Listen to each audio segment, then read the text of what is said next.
আসসালামু আলাইকুম viewers, welcome back to my channel. Viewers, আজকে আমি ইলিশ মাছের একটি রেসিপি নিয়ে হাজির হয়েছি।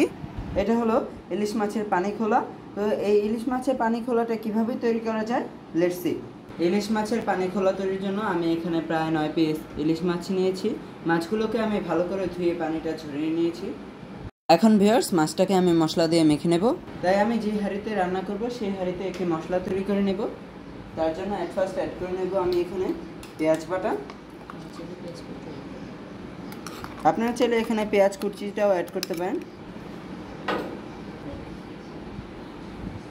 অ্যাড করে নেব ভিউয়ার্স লাল মরিচ গুঁড়া, হলুদ গুঁড়া ও স্বাদ অনুযায়ী লবণ।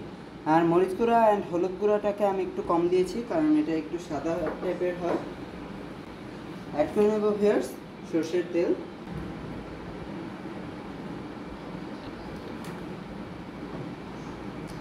ভিউয়ার্স, ভিডিওটা দেখতে দেখতে এখনই একটি লাইক দিয়ে দিন। ভিউয়ার্স, আমি এটাকে এভাবে 10 মিনিটের জন্য রেখে নেব।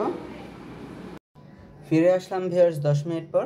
আর আমি প্যানটাকে চুলায় বসিয়ে নিয়েছি। এখন আমি এখানে অ্যাড করে নেব পানি। আর যেহেতু পানি খোলা, তাই এখানে একটু পানি বেশি হবে। আর মাছটা রান্না করতে বেশি সময় লাগে না, যেহেতু ইলিশ মাছ, এটা রান্না করতে বেশি সময় লাগে না। ভিউয়ার্স, মাছটা সিদ্ধ হয়ে গেছে। এ পর্যায়ে আমি এখানে অ্যাড করে নেব কাঁচামরিচ। আর কাঁচামরিচটা অনেকেই মাখানোর সময় দিয়ে থাকেন, বাট আমার মনে হয় সেক্ষেত্রে বেশি ঝাল হয়ে যাবে, তাই আমি এ পর্যায়ে দিলাম।